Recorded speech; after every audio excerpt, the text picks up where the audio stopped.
वाह T state Palampur में T का इनोवेशन कैसे हुआ वर्ल्ड में, आज हम आपको ये बताएंगे। So see the plantation what I'm seeing here, these all are Chinese variety.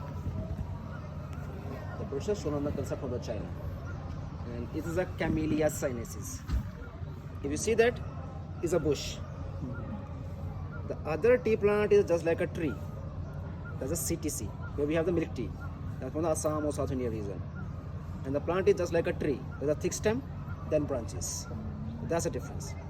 It is very light in color, known for its flavors. Other one is a very rich in color, known with strength. So it has much more antioxidant properties and flavor. And it's a Camellia sinensis. Assami one is a Camellia assamica sinensis.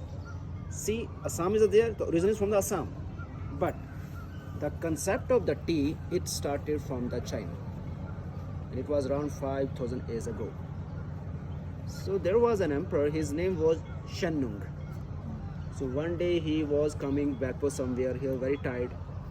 He sat down under the tree, started to boil water. Some leaves were somewhere. The fell into water. So when he drank that water, he found little kind of freshness in the body. So he has a curiosity that time, what that thing was, what the leaf was. So from there, investigation went on, searching went on. See how that name chai came from. We are using the terms in English which say that to test, yeah, to investigate. The term used in China for this is TCHA. T silent, CHA, cha. So chai derived from that cha. Cha is actually a Chinese word. In a local language we call cha. Is make me cha, I want cha. So when this concept was first introduced to the British by the Dutch people in early 16th century, with the passage of time, demand increased, consumption increased, whole demand were fulfilled by the China. Because that time China was the only producer exporter throughout the world. So between the British and Chinese, a famous trade took place. First, it was through silver and gold coins. But all the silver and gold were going to the China, and they have tea from there. And they have a bad effects on the economy of the Britishers. The economy went down. So they have to stop that trade.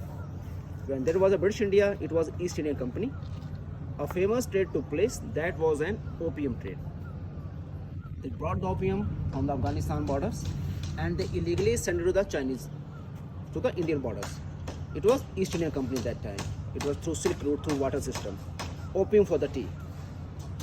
But that time, Chinese people were starting to mix the opium with the tobacco. And they were consuming it and just using like a drug. And they have a very bad effects on their health. So when one of the Chinese emperor came to know about that, he banned that opium trade. That time demand was very high. Britishers forced the opium trade, but opium war has started. That time Britishers thought, why not be end the monopoly of China? Let's start our tea cultivation. So they sent some spies to the China, and they stolen around about 15 to 20,000 tea seeds. You see that these are tea seeds. This one, see that? These are tea seeds. Green ones. It is also to make that tea seed oil. Is a very good skin moisturizer. Very rich in omega-3 fatty acids. Like I told you, they don't know the technique. So Dr. Campbell, they planted the seeds in the Assam, Kerala and Darjeeling. But before that, Indian tea was discovered in Assam. It was between the year 1821 and 23. So in Assam there was a tribe, Shingpo. The people of that tribe used to pluck some leaf from some plants. They were drying it and they were having with the hot water, but don't know how many long years. It's still unknown. There's no history about that. So one of the merchant named Mani Ram Diwan, he has seen those people. So he went to the officer, Robert Bruce. Sir, you go and search what those people were consuming. When Robert Bruce searched, he found that was a black tea. In Assam, first tea cultivation occurred in the year 1830. By the year 1838, they have the commercial production also. But that tea is a very rich in color, so British are liking that teas. So after a few years, in 1846, Dr. Campbell found that there's little plantlets in the Darjeeling region. but no plantlets in the Assam or Kerala. Then he found the difference. This variety needs a cool climate, elevations where there's a lot of rain. Other bright Indian tea needs a humid climate, so they want that tea.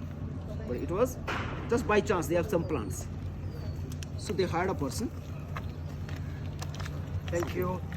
His name was Robert Fortune. He was a botanist. He was from the Scotland. He went to the China just like a disguised merchant. It's between the year 1848 to 1851. After spending 2.5 years, when he came back, he also smuggled few seeds, few plants, plus skilled Chinese workers. The Robert Fortune is known as the Great Tea Thief and is counted as the biggest tea robbery ever. Is a perfect example of corporate espionage. tea robbery. But the name Fortune changes the fortune of the tea. That's how the Chinese plantation came to India. In North India, the plantation is only that reason. Kangra Valley, Palampur town is the main. Palampur town is the tea capital of North India. All the plantation were done by the Britishers. The first tea estate that occurred in the year 1852, Halinagar tea estate, now it's an army area. The plantation of this estate, it occurred in the year 1857. So there was a major earthquake in that region in 1905. Before the earthquake, it was acquired by the Britishers, and this tea was counted as one of the best teas in the world at that time. After the earthquake, Britishers left. Factories abandoned, land abandoned, more than 20,000 people died. So they fled back to their countries. They sold all the estates. That time, this estate was owned by Sikandar Hayat Khan. Pakistan. And that person belongs to the place named Wah, which is now in the Pakistan after separation. But the name Wah with this estate derived from there, came from there. That's why it's called Wah Tea Estate. After independence, there was auction by the government, public auction, where the tea planters family they owned it.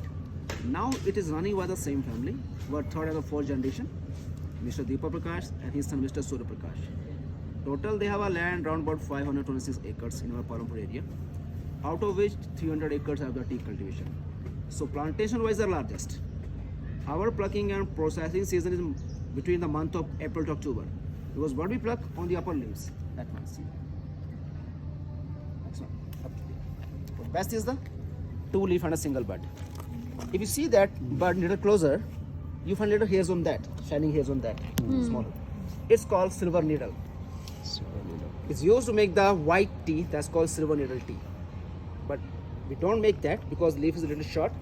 So we made white peony.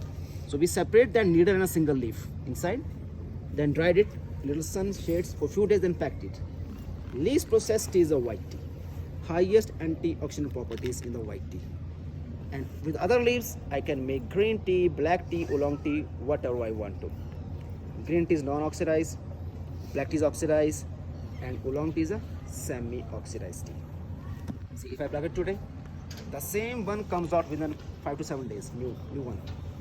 So plucking goes on rotation wise. Today here, tomorrow there, the next there. Again we come back here. It goes on. And from the 100 kilogram of leaves, I can only make 25 kilogram. Rest is the moisture. So we produce 150,000 kg per annum. So we need around about 7 to 8 lakh kilogram of leaves. And it's a single bush, is that 2 to 2.5 feet. It can give maximum to 1 kilogram of leaves in a season. And the ideal temperature for growing this is minimum 14 degree, maximum to 36-34 degree. In winters doesn't come out. So no plucking, no processing from the month of November to March. So when the new crops comes, nowadays, it's called first flush, first harvest. That time, flavor and aroma in the high percentage. It's one of the best quality things. Second flush is the May, June, the summer flush. It's almost drought condition, temperature is very high. Third is the monsoon flush. Last is the September, October, then we stop. At that time, we have done that pruning. You see that? We have cut that apple.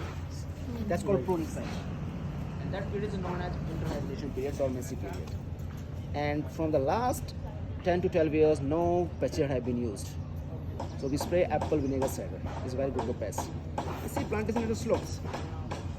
So that there should be running water, no stagnation of water. These bushes are near about 120 to 130 years old. And see, some trees are grown purposely to provide shades. This variety needs a little shade and sun.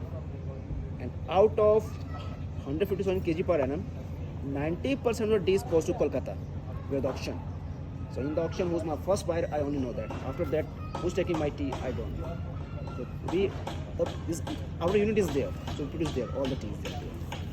And see that there's a proper height, so that when the pluckers go in, they don't have to bend too much and then up.